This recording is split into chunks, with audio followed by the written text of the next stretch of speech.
नमस्कार, मैं राकेश परमार और आप देख रहे हैं महत्वपूर्ण मुद्दा।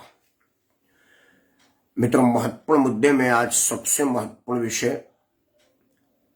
पिछले दिनों से हो रहे बहस पर है, जब भारत के कानून मंत्री श्री किरेन रिजिजू जी ने जजों की उपस्थिति में एक बयान जारी किया कि क्या हमारी न्यायालय अतिरेक का शिकार हो रही हैं, इनक्रोचमेंट ऑफ जुडिशियल या इनक्रोचमेंट ऑफ गवर्नमेंट हो रही है। क्या जजों ने अधिकारों का अतिक्रमण शुरू कर दिया है या सब काम जज ही करेंगे।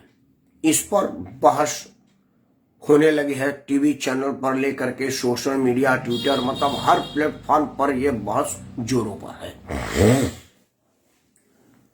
मैंने भी सोचा कि इस विषय पर बात करने से पहले आपसे और न्यायालय से मैं विनम्रता पूर्वक क्षमा मांगते हुए अपनी बात रखता हूं।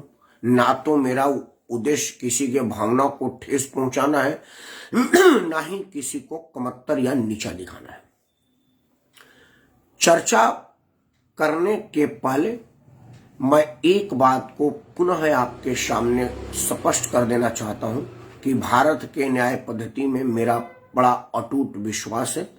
मैं न्याय पद्धति को मानने वाला आदमी हूं, कानून का आदमी हूं और कानून का कदर करना जानता हूं और कानून का कदर करने की इच्छा रखता हूं, और यही मेरा एकमात्र उद्देश्य है। भारत के नागरिक होने के नाते भारत के सभी कानूनों का पालन करना, इज्जत करना और उसके अंतर्गत उस हिसाब से अपने आप को ढालना, अपने आप को रखना। मित्रों, एक वीडियो और आई थी जब भारत के महामहिम राष्ट्रपति जी ने जजों के एक सम्मेलन, विज्ञान भवन का सीन लग रहा था वो, क्योंकि वो जो सीन थी वो लग रहा था जैसे विज्ञान भवन में कोई कार्यक्रम था। क्या आयोजन था, क्या प्रयोजन था, मैं नहीं जानता लेकिन वो विज्ञान भवन का लग रहा था, क्योंकि हम लोग विज्ञान भवन में बहुत गए हैं। दिल्ली का विज्ञान भवन बहुत बड़ा ऑडिटोरियम है और बड़े प्रतिष्ठित लोगों का कार्यक्रम उसमें होता है। मैं कई बार वहां जा चुका हूं। श्रीमती मुर्मू ने जो कहा न्यायपालिका के ऊपर और न्याय पद्धति के ऊपर, वह बहुत ही अनुकरणीय था। असल में जो हमारी महामहिम है, ये हमारा सौभाग्य है कि हमने इतनी उदार, साफ दिल और बेदाग राष्ट्रपति के रूप में राष्ट्रपति को पाया। बेदाग छवि के रूप में वो बिल्कुल मासूम की तरह से बोलते हैं। उनको बोलने के साथ यह नहीं लगता कि इसमें कोई छल कपट करके बोलना चाहिए, कुछ चीजों को संपादित करना चाहिए। उनको एक जो भारत के महान महिला के मन में बात आती है वो उसको उद्धृत करती हैं और सामने रखती हैं। उन्होंने अपने झारखंड के गांव से लेकर के एमएलए बनने और एमएलए के बाद गवर्नर बनने के हालातों पर और खुद को फेस को स्थिति पर रखा, जो विचार के योग तो है। मैं लंबा चौड़ा और बहुत ज्यादा बात नहीं करूंगा, 2-3 चीजें पर बात करूंगा न्यायालय के न्याय व्यवस्था पर। मित्रों, एक बात तो मैं बड़ा दावे के साथ कह सकता हूं कि जो हमारी न्यायपालिका पर, न्यायाधीश पर और न्यायालय के व्यवस्था पर हमारे देशवासियों का भरोसा है, उसको टूटना नहीं चाहिए। जब हमारा देश का नागरिक हर जगह से थक जाता है, हार जाता है, तो उसको भरोसा होता है अपने कोर्ट पर, और वो किसी को भी उंगली उठा के कहता है कि I will see you in court. और ये बहुत बड़ी बात होती है, किसी के लिए भी यह एक चिंता का विषय होता है जब उसको कहा जाता है कि हम तुमको कोर्ट में घसीट कर ले जाएंगे। लोग समझ जाते हैं कि अब उनके साथ न्याय होगा, क्योंकि वहां पर पक्षपात नहीं होता है, और मेरा मानना भी है कि वहां पर कोई पक्षपात नहीं होता है। मित्रों, कुछ चीजों पर चर्चा तो ओपन माइंडेड होना ही चाहिए। न्यायपालिका, न्याय पद्धति और न्यायाधीशों के अतिक्रमण पर चर्चा के साथ साथ अब कोलिजियम पर भी चर्चा होने लगा है। आप सब लोग विद्वान लोग हैं, जानकार लोग हैं, मुझे इस विषय में कुछ बताने की आवश्यकता नहीं है, लेकिन एक बात तो कहना ही पड़ेगा कि कोलिजियम सिस्टम हमारे संविधान का अंग नहीं है, ना ही इसमें कोई संविधान में प्रावधान की गई है।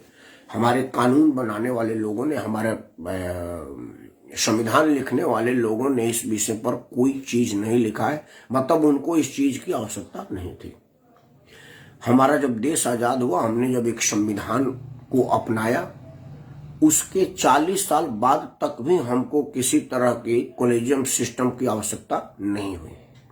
90 में कुछ जजों के मन में यह ख्याल आया, आप कह सकते हैं कि फितूर आया, आप जो मेरे हिसाब से ख्याल आया, और उस ख्याल पर कई तरह का सवाल उठा और उन्होंने एक चीज इंट्रोड्यूस की जिसको हम बोले कॉलेजियम सिस्टम। उनका तर्क था कि भाई सरकार की दखलंदाजी जितना ज्यादा होगा उतना ज्यादा न्याय प्रदूषित होगा और प्रभावित होगा, इसलिए न्याय व्यवस्था में सरकार को दूर रखा जाए और इसमें जजों के द्वारा ही इसको संचालित किया जाए। सुनने में यह बहुत अच्छा है और इसमें कहीं कोई कमी नहीं लग रही है। आखिर मुझ जैसा अनपढ़ गंवार बेवकूफ आदमी न्यायपालिका पर क्या टिप्पणी कर सकता है जिसको न्यायालय में कानून का कौ मालूम नहीं है। हम कुछ भी कानून के विषय में कैसे बता सकते हैं? 135 करोड़ देश में 100 करोड़ से ज्यादा लोग हैं जिनको कानून का कौ पता नहीं है, और उसमें से बहुत सारे लोग कानून बनाने के काम में लगे हैं। संसद में वो संसद के रूप में कानून बनाने में मतदान देते हैं, बहस में हस्तक्षेप करते हैं, अपने बात को रखते हैं, और कई बार उनके बातों को सुनी जाती है जिनको कानून का कौ पता नहीं है, और उसी बनाए हुए कानून पर न्यायाधीश को न्याय देना पड़ता है। इस तरह की समस्याओं को देखते हुए लग रहा है कि जो न्यायाधीश महोदय ने 1990 में यह विचार रखा कि न्यायालय को स्वतंत्र कर दिया जाए और इसकी नियुक्ति और ट्रांसफर की व्यवस्था हमारे जिम्मे छोड़ दिया जाए, तो प्रथम दृष्टया लगा कि यह सर्वोत्तम व्यवस्था है और इसको पहले हो जाना चाहिए था। ये तो 1952 में हो जाना चाहिए, लेकिन कोई बात नहीं, देर आए दुरुस्त है। अब यह व्यवस्था यह है कि जजों की नियुक्ति, जजों का स्थानांतरण मतलब ट्रांसफर, यह सब कॉलेजियम सिस्टम डिसाइड करेगी। मतलब मैं जज कौन बनेगा ये जज डिसाइड करेगा, बाहर का आदमी का हस्तक्षेप मना है। कोर्ट के तटस्थ होने का भी इससे बड़ा सबूत और स्वतंत्र रूप से काम करने का इससे बड़ा हथियार और कुछ हो नहीं सकता था। लेकिन जैसा कि हर व्यवस्था में कमी और अच्छाई होती है, कमी इसमें भी कुछ उजागर हुआ।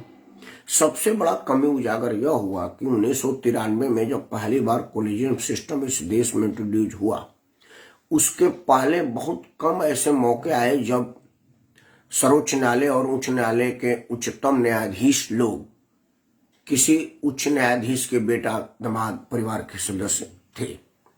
लेकिन जब से कॉलेजियम सिस्टम लगा तब से यह बात तो सर्वविदित है कि सर्वोच्च न्यायालय के सर्वोच्च कुर्सी पर बैठने वाले सर्वोच्च न्यायाधीश में बहुत से ऐसे लोग थे जिनके पिता उस सीट को सुशोभित कर चुके थे, जैसे अभी ललित साहब थे, उसके पहले जो अभी वाले जज साहब हैं, या इसके पहले वाले भी जो जज साहब थे जो chief justice of India CGI थे, उनके पूज्य पिताजी भी सीजीआई रह चुके थे।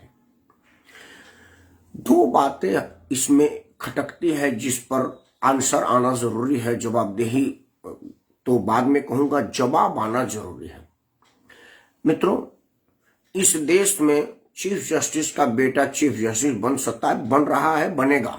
कॉलेजियम सिस्टम से यह क्लियर हो चुका है और हम इसको देख भी रहे हैं। लेकिन चीफ सेक्रेटरी का बेटा चपरासी भी नहीं बन पाता है, जबकि शक्ति उसके पास भी उतनी ही है, प्रचुर है। यूपीएससी में एग्जाम लेने वाले बोर्ड में जो लोग बैठे होते हैं, वो चाहता तो उसको प्रभावित करके अपने अकड़ मन बेटा को कलेक्टर बना सकता था, लेकिन ऐसा बहुत कम देखा गया है। बल्कि 1% ऐसे परिवार होगा जिसका बाप आईएएस है, उसका बेटा भी आईएएस है, बहुत कम। मतलब मेरा सौभाग्य है कि मैं सैकड़ों आईएएस लोगों को जानता हूं, बल्कि सैकड़ों लोग मुझे जानते हैं बाय नेम, बाय उनके साथ फोन पर वार्ता होती है, मेल मुलाकात होती है, घर तक आने जाने जैसा संबंध है मेरा। मैं सैकड़ों ऐसे अफसरों को जानता हूं जो भारत के सर्वोच्च अधिकारी हैं। कई राज्यों के चीफ जस्टिस मेरे को बहुत बढ़िया से जानते हैं, मैं भी उनको जानता हूं। कई लोगों के घर आना जाना उनके परिवार के विषय में जानते हैं, बल्कि कई तो मेरे परिवार के सदस्य, रिश्तेदार, मित्र, दोस्त भी आईएएस आईपीएस स्तर के अधिकारी हैं। और निजी तौर पर जानता हूं उनका बेटा बेरोजगार है, नौकरी की तलाश कर रहा है, कोई कोर्ट में प्रैक्टिस कर रहा है तो कोई प्रॉपर्टी का काम कर रहा है, कोई घर में बैठ के झक मार है कि क्या करे यार, कलेक्टर का बेटा है, सेक्रेटरी का बेटा है, चपरासी की नौकरी कर नहीं सकते, बीएड एमएड फलाना ढिमाका कर लिया, क्या करे, चिंतित हो रहा है। और हंसने की बात कहूं, कईयों की शादी मुश्किल हो रही है क्योंकि बाप चीफ सेक्रेटरी है, बेटा कुछ नहीं कर रहा है, शादी वो कलेक्टर का स्तर का करना चाहता है और कलेक्टर अपनी बेटी से शादी क्यों बेकार वाला से करेगा। और हम जैसे लोग डर के मारे नहीं ब्याह करेंगे यार, बाप का पैसा पर कहीं बाद में आवारा ना हो जाए। ऐसी स्थिति भी कई कलेक्टरों के बच्चों की है। तो ये जजों के बेटा ऐसी कौन सी पढ़ाई पढ़ते हैं कि बाप जज है तो बेटा भी जज हो जाता है, जबकि कलेक्टर का बेटा कलेक्टर नहीं होता, एसपी का बेटा एसपी नहीं होता, जज का बेटा जज हो जाता है। देखा गया है कि जो चीज आपके अपने हाथ में है, जैसे सिनेमा वालों के हाथ में है सिनेमा बनाना, तब भी देवानंद वाली प्रसिद्धि देवानंद के बेटे ने कहां प्राप्त की। कोई भी संस्था तो इस विषय पर तो जजों को विचार करना ही पड़ेगा कि भाई लोगों को बताइए, लोकतंत्र में बताना बड़ा जरूरी है। लेकिन जिस देश में भगवान को गाली देने पर कोई केस नहीं है, लेकिन अगर जज के निर्णय पर ऑब्जेक्शन उठा दिए, अदालत के बात पर कुछ कह दिए, तो कंटेम्प्ट ऑफ कोर्ट में आप अंदर जा सकते हैं। इस विषय पर तो चर्चा हो कि भाई भगवान के गाली देने में स्वतंत्रता है, फ्रीडम ऑफ स्पीच है, एक्सप्रेशन है। वही न्यायाधीश कहेगा कि नहीं, बिल्कुल नहीं, उनको स्वतंत्रता है, प्रधानमंत्री को गाली दे सकते हैं, मुख्य न्यायाधीश को गाली दे सकते हैं, किसी को भी गाली दे सकते हैं, पुलिस के आला अफसर को गरबान पकड़ करके झकझोर के कह सकते हैं कि तुम बेहुदा हो, बेवकूफ हो, गलत काम कर रहे हो। उस पर कोई धारा नहीं होगी क्योंकि स्वतंत्रता है इस देश में। लेकिन न्यायालय पर प्रश्न उठाना स्वतंत्रता नहीं है। फिर तो ये प्रश्न उठेगा नहीं कि भाई आप भगवान से भी बड़े होंगे कि आप पर कोई प्रश्न ही नहीं उठ सकता है। इन सब विषयों पर तो चर्चा होगी ना भाई। और लोकतंत्र में चर्चा पर तो कोई खर्चा लगता नहीं है, और बिना खर्चा का चर्चा है, और अब आप चर्चा भी नहीं करने देंगे तो फिर आप आउट ऑफ रीच हो जाएंगे। तो फिर मेरी वो जो आशंका की जो पाकिस्तान में सेना की स्थिति है कि वो रहे कोई करे कोई, सेना ही प्रमुख है। घोषित रूप से ना चाहिए, अघोषित रूप से चाहिए, और जब उसकी मर्जी होती है राष्ट्रपति बन जाता है, चाहे परवेज मुशर्रफ हो या उसके पहले भी कई लोग हो। तो क्या भारत में भी हमारे लोगों को न्यायाधीशों से डर के रहना पड़ेगा कि भाई किसी भी निर्णय को अदालत में चैलेंज करके पलटा जा सकता है, रोका जा सकता है। यह देखा गया है कि उत्तर प्रदेश में, मैंने एक स्टोरी किया था अपने फेसबुक लाइव पर और वो यूट्यूब पर भी मेरा था, आप लोग उसको देख भी सकते हैं। मैंने कहा था, सटायर लिखा था कि पलट देंगे सारे निर्णय और कानून को, एक बार भर्ती के लिए अप्लीकेशन भरो। तो उत्तर प्रदेश में कुछ बड़ा बढ़िया था, अभी वो उसने बढ़िया से मैं कह नहीं पा रहा, उसको दिमाग में आ गया तो लगा दिया था। मतलब उसका लवोला भी ये था कि भाई किसी भी नौकरी को चैलेंज करके रोक सकते हैं, चाहे वो दरोगा भर्ती हो, शिक्षक भर्ती हो या कोई भी भर्ती हो। अदालत में एक आदमी 2000 रुपया दे करके वकील करेगा और वकील एक सादा कागज पर लिख करके दे देगा और अदालत में कहेंगे कि इस भर्ती को रोका जाए, पहले इसको जांच किया जाएगा। उसके बाद वर्षों भर तारीख पर तारीख, तारीख पर तारीख, और सिर्फ तारीख नियुक्ति की तिथि निकल जाएगी। बेरोजगार लोग सड़क पर चिल्लाते रह जाएंगे और उसमें बाद में क्या होगा ये लोगों को पता नहीं होगा। नियुक्ति रुक गई ये सब लोगों को पता होगा। तो मतलब भर्ती में घोटाला न्यायाधीश देखेंगे। मुझे इस बात का डर है कि कहीं कोई कोर्ट में यह ना केस लगा दे मोदी पर कि भैया देखो नरेंद्र मोदी ने इस देश में सबसे बड़ा धर्मांतरण करा दिया है। वो मासूम सा बच्चा जो कि कोट पैंट पहन करके विदेश घुमा करता था, अब मंदिर मंदिर घूम रहा है और रमरमा पहन करके दाढ़ी बढ़ा करके फोटो खिंचवा करके आरती कर रहा है। यह धर्म परिवर्तन का श्रेय नरेंद्र मोदी को जाता है, क्योंकि जब ईवीएम की जांच अदालत करेगा, मलेरिया का टीका नहीं लग रहा है अदालत करेगा, कोरोना का वैक्सीन की उपलब्धता कितनी है और किसको दी जानी चाहिए यह निर्णय अदालत करेगा, वोट कितने टर्न में हो यह भी निर्णय अदालत करेगा, राष्ट्रपति की चुनाव भी ठीक से नहीं हुआ यह निर्णय भी अब अदालत के अधीन आ जाएगा। मुख्य न्यायाधीश यह बताएंगे कि मुख्य चुनाव आयुक्त की नियुक्ति ठीक से हुई कि नहीं हुई, यह भी सब अदालत में जाएगा। तो भी पार्लियामेंट में लाखों करोड़ों रुपया जो प्रतिदिन के कार्यवाही में खर्च होती है, और अगर संसद बंद भी है तब भी लाखों रुपया उसके सुरक्षा पर और लाखों रुपया उसके रखरखाव पर खर्च होता है। उस पर तो गाय बांधा जाए ताकि उसकी शुद्ध दूध मिले, और दिल्ली वाले कम से कम शुद्ध वातावरण ना मिल पाए तो शुद्ध दूध तो लें। फिर नरेंद्र मोदी को भाबड़ा फाफड़ा खाने के लिए भेजा जाए गुजरात में। भाई कह लिए आप यहाँ पर 200 करोड़ के कोठी में रहते हो और 10-12 करोड़ की गाड़ी में घूमते हो और सैकड़ों करोड़ के सुरक्षा को अपने आगे पीछे घुमाए रहते हो, रोड पर निकलते हो तो सड़क बंद कर दी जाती है। मेरा हवाई जहाज छूट गया था क्योंकि एयरपोर्ट पर मोदी जा रहे थे और मैं थोड़ा लेट हो गया था। लोगों ने कहा तुम्हारा जाना जरूरी नहीं है, बिटिया की शादी में छोड़ दोगे कोई बात, अगले साल भी कर सकते हो, मोदी जी को जाना है। फिर ये सब चीज किस लिए? एक चीफ जस्टिस अपने घर से बन करके बात करते रहे। ये सब जब अतिरेक होता है ना, तब जाकर के प्रश्न उठता है और लोग इस विषयों पर प्रश्न करना चाहते हैं। और मुझे लग रहा है कि इस पर ओपन डिबेट तो होनी चाहिए, और सबसे पहले तो अदालतों से होनी चाहिए। मैं ये नहीं कह रहा हूं कि कॉलेजियम सिस्टम को बंद करके कोई और सिस्टम लगाएगा तो वो फुल प्रूफ होगा, उसमें कोई दोष नहीं होगा। नहीं, उसमें भी दोष होगा, क्योंकि दोषी लोग जहां होंगे वहां दोष होगा, चाहे वो कॉलेजियम में हो या नॉन कॉलेजियम में हो। लेकिन दाग मुझ पर लगी है तो दाग छुड़ाऊंगा तो मैं ही ना, आप थोड़े छुड़ाने आएंगे मेरे दाग को। अगर आप पर यह दाग लगा है, आप पर प्रश्नवाचक चिन्ह लगा है कि भाई ऐसी कौन सी विधाएं आपके बच्चों को दी जाती है कि पिताजी चीफ जस्टिस थे और पुत्र भी चीफ जस्टिस हो गए हैं, ऐसी कौन सी ज्ञान विज्ञान और विशेष ज्ञान आपके पास है, तो आपको चीफ जस्टिस के बजाय देश में पढ़ाई में लगाया जाए, लोगों को घूम घूम करके आप ये बताया करें कि भाई ये वाला तरीका जानोगे तो तुम्हारा बाप कलेक्टर, तुम भी कलेक्टर बन जाओगे, तुम्हारा बाप एसपी, तुम भी एसपी बन जाओगे, तुम्हारा बाप उद्योगपति, तुम भी उद्योगपति बन जाओगे, तुम्हारा बाप सुपरस्टार, तुम भी सुपरस्टार बन जाओगे। फिर करने की जरूरत नहीं होगी। राजनीति फैमिली बिजनेस की तरह से वो भी फैमिली बिजनेस चलेगा। लेकिन राजनीति के फैमिली बिजनेस में भी राहुल गांधी, राजीव गांधी की बेटा प्रधानमंत्री कहां बन पाए? दर दर भटक रहा है बेचारा, दगरी द्वारे द्वारे ढूंढे रहे भगवान को, लेकिन कहां पहुंच पा रहा है? गुजरात के चुनाव में कहां प्रभाव डाल पाया? तो वो भी जनता के मर्जी पर है। लेकिन मित्रों, मेरा 2-3 सुझाव है, क्योंकि आमतौर पर हिट एंड रन में नहीं करता। देखिए, मुझे इतना ज्ञान नहीं है कि मैं ये बताऊं कि कॉलेजियम सिस्टम से बेहतर फलाना सिस्टम होता, इतना मेरे पास ज्ञान नहीं है। मैं अतिरिक्त का शिकार खुद में नहीं मानता, मैं अपने आप को खूब बढ़िया से जानता हूं। मैं बड़ा साधारण आदमी हूं, अल्पज्ञानी आदमी हूं, बुद्धि नाम की कोई चीज है ही नहीं मेरे में। इतनी बात, इतनी समझ मुझको है। मेरे विद्वान न्यायाधीशों की विद्वता के पासन में भी नहीं हूं, और जिन लोगों ने कॉलेजियम सिस्टम को इंट्रोड्यूस किया इस देश में, उनके विद्वता पर तो मैं सोच पाऊं इतनी भी मेरी शक्ति नहीं।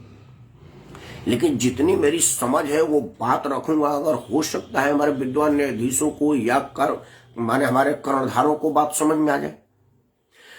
मित्रों, यह देखा गया है कि जब रेटिंग सिस्टम दी जाती है तो अंपायरों का रेटिंग डिसाइड होता है कि भाई आपने 100 निर्णय दिए, उसमें 50 ठीक नहीं था। टीवी एम्पायर को बाद में लगा कि भाई आपका जो एलबीडब्ल्यू का निर्णय था वो अच्छा नहीं था, विकेट जो बॉल थी ना वो लेग स्टंप को छोड़ के जा रही थी, और कानून के मुताबिक उसको नहीं होना चाहिए, आप जल्दीबाजी में हो गए। आपने वो जो कट बिहाइंड दिया था, असल में वो गेंद और बल्ले का कोई मुलाकात नहीं हुई थी, वो पैड की आवाज थी और आप उसको बल्ले का आवाज समझे, तो उनको रेटिंग दी जाती है। कॉलेजियम सिस्टम में बैठे हुए विद्वान न्यायाधीशों को जब किसी जजों की नियुक्ति करें तो उनके निर्णयों पर एक समीक्षा करें।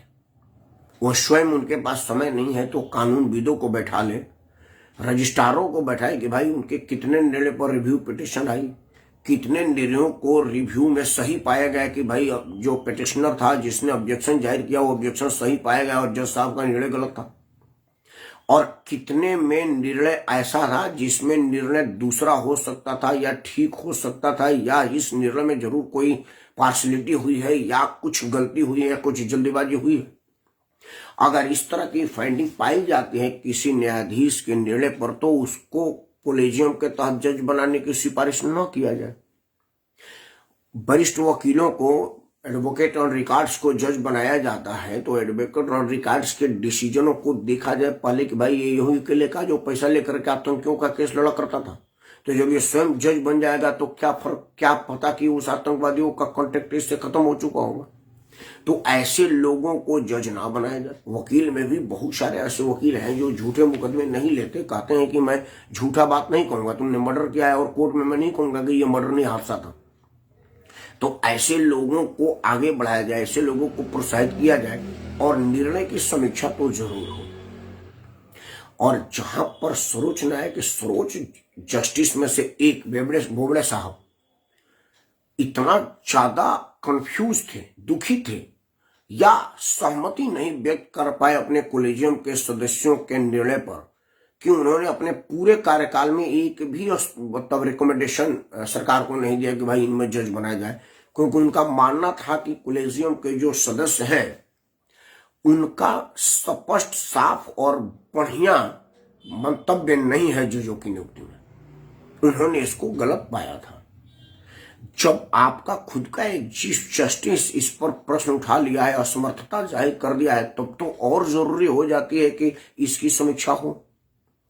जब आपका एक चीफ जस्टिस रिटायर के बाद यह कहता पाया जाता हो, यह रिकॉर्ड में है, मेरे कान में नहीं कहा, सबके पास सोशल मीडिया में पड़ा हुआ है, तो चीफ जस्टिस साहब और कोलेजियम के चीफ साहब भी उसको सुने होंगे कि एक चीफ जस्टिस साहब ने अपने वक्तव्य में कहा था रिटायरमेंट के बाद कि अगर आपके पास पैसा है तो कानून आपका कुछ नहीं कर सकता, कानून से आप नहीं डरें।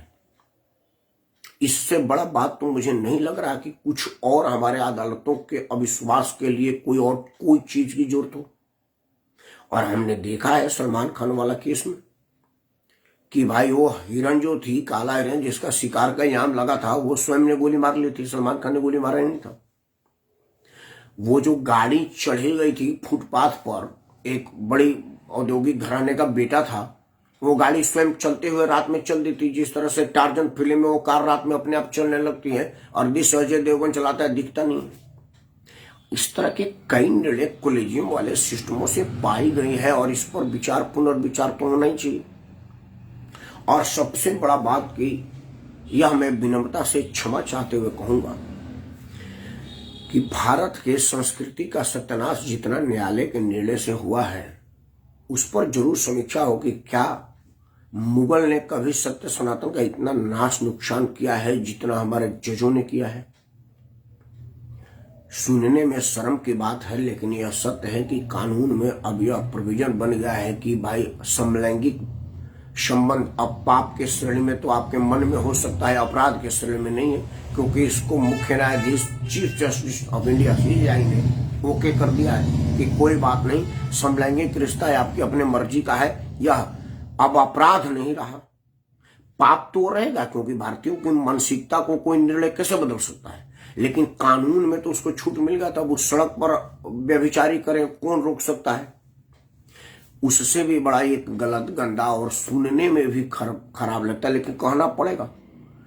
अब अगर आपकी पत्नी कुछ भी कर रही है तो आप रोक नहीं सकते, क्योंकि उनकी स्वतंत्रता है और आप पर भी यह लागू होता है। अब आप भी खुले मन कहीं इधर उधर मुंह मारिए, आपकी पत्नी उस पर ऑब्जेक्शन नहीं कर सकती, क्योंकि अब ये भी स्वतंत्रता है।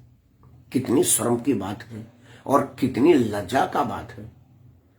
शबरीला, वो जो मंदिर का नाम मैं गलत बोल रहा हूं, में कौन जाएगा यह निर्णय हमारे अदालत के लोग करेंगे। शिव जी पर कितना ml पानी गिराया जाएगा और कौन से कंपनी का पानी होगा, मतलब जल चढ़ाया जाएगा, यह निर्णय अदालत के द्वारा आएगी। वो जो भैंसा वाला दौड़ होता है वो हमारे न्यायाधीश बताएंगे। होली में कितना पानी हम उड़ाएं और दिवाली में कितने डिसमिल का पटाखा फोड़े, यह सब निर्णय कोर्ट के से होगा। छठ में हम छठ का पूजा करें कि ना करें, और पूजा करें तो कितने माइक लगाएं और कितने पावर का माइक लगाएं, यह न्यायालय डिसाइड करने लगेगा। तो चिंता तो होना चाहिए कि न्यायालय क्या अब यह डिसाइड करेगा कि मैं खाना क्या खाऊंगा, सब्जी क्या बनाऊंगा।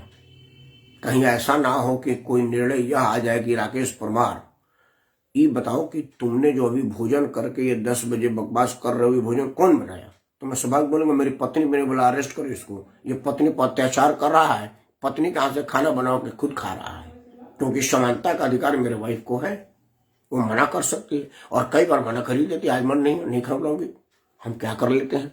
लेकिन कहीं कानून में ना हो जाए कि 7 दिन के सप्ताह में 3 दिन पति और 3 दिन पत्नी बनाए और 1 दिन होटल में खाया जाए, ताकि होटल वालों को व्यवसाय चले। यह निर्णय आवे इसके पहले न्यायाधीशों को अपने पैजामे की नाप जान लेनी चाहिए, आपको अपनी सीमांकन बांध लेनी चाहिए। जिस तरह से मैं पत्रकारों के लिए कहता हूं कि इसके पहले कि सरकारी डंडा आप पर चले, आपको स्वयं में अनुशासित हो जाना चाहिए।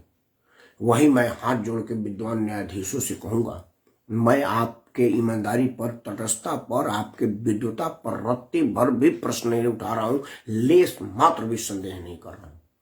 लेकिन यह बात तो मैं जरूर कहूंगा कि आप एक बार अपने निर्णयों की समीक्षा करें। जनभावनाओं को भड़कने से पहले स्वयं में समझ लाने का प्रयास करें। और सबसे बड़ी बात, विद्वान न्यायाधीशों के विद्वता को प्रणाम करते हुए क्षमा मांगते हुए कहूंगा कि अदालत प्रोसीडिंग पर ध्यान दें, भाषणबाजी के लिए नेताओं को छोड़ दें, क्योंकि कई बार आपके भाषण पर देश में आग लग जाता है। नुपुर शर्मा का ताजा उदाहरण आपके सामने है। आपके सामने सिर्फ इस बात की अर्जी लगाई गई थी कि देश भर में फैले एफआईआर को क्लब करके एक जगह कर दिया जाए, और यह आपने इसके पहले किया है, और यह संविधान में प्रावधान है, आपके निर्णय में भी है। सुप्रीम कोर्ट के डिसीजन में रेफरेंस में दिया जाता ना कि फलाना बलाम फलाना, तो यह आपके निर्णय में है कि भाई अब किसी एक ही अपराध पर देश भर में अगर मुकदमे होते हो तो उसको एक जगह सुना जाए। यही बात के लिए नुपुर शर्मा आपके पास गई थी। बजाय आप उसके बात को हाँ मानना और ना मानना, आपने भाषण दे दिया कि तुम्हारे वजह से देश में आग लग रहा है, तुमको देश से माफी मांगनी चाहिए। पूरा देश में बवाल मच गया, कई लोगों की गर्दनें कट गई, और टीवी डिबेटों में हम लोग जाते थे, जितने भाजपा विरोधी राजनीतिक दल थे वो सब ने आपके नाम का उल्लेख करते हुए कहा कि जजों ने ये कहा है कि गलत है, जजों ने यह कहा है कि गलत है। तब तो यह सोचनीय विषय हो ही जाती है कि जजों को कितना बोलना चाहिए, क्या क्या बोलना चाहिए। अगर आप उसको लिख नहीं सकते, प्रोसीडिंग का हिस्सा नहीं बना सकते, तो मेरा अपना मानना है कि उसको बोल भी नहीं सकते और बोलना भी नहीं चाहिए, क्योंकि फ्रीडम ऑफ एक्सप्रेशन आपको नहीं है, क्योंकि आप ही फ्रीडम डिसाइड करते हैं। तो स्वयं इतना फ्री हो जाएंगे तो देश कैसे चलेगा? तब जबकि हर आदमी का भरोसा भारत के प्रधानमंत्री राष्ट्रपति से ज्यादा आप पर है, तो जवाबदेही और जिम्मेवारी भी सबसे ज्यादा आप पर ही होनी चाहिए, और आपको इस बात का एहसास हो। इस बात की प्रार्थना के साथ मैं राकेश कुमार एक बार पुनः यह चाहूंगा कि अगर यह न्यायालय के अवमानना जैसा कुछ लग रहा है तो न्यायालय मुझे क्षमा करे। मेरा भावना आपका अपमान करना, आपको नीचा दिखाना या आपको कमतर करना और आप पर प्रश्न लगाना नहीं था। भारत का स्वतंत्र नागरिक होने के नाते जो बोलने की आज़ादी आप ही ने मुझे दिया है, उसके अंतर्गत मैं आपको एक आईना दिखा रहा था कि जनमानस में किस तरह का विचार डेवलप हो रहा है। जिस तरह से पाकिस्तानी पॉलिटिशियन को यह डर हमेशा सताया रहता है कि कब वहाँ का सेना प्रमुख सत्ता में नियंत्रण पा ले और हमको अपदस्थ कर दे, उसी तरह से यहाँ के कार्यपालिका को भी यह हमेशा डर सता रहा रहता है कि कौन से निर्णय को कोर्ट में स्टे दे दिया जाए और किस निर्णय को पलट दिया जाए। कार्यपालिका काम कैसे करे, इस पर तो विचार अवश्य होना चाहिए। तब तक भारत के न्यायपालिका की जय हो, भारत के संविधान की विजय हो और भारतवासियों की हर अधिकार सुरक्षित हो। जय हिंद, वंदे मातरम।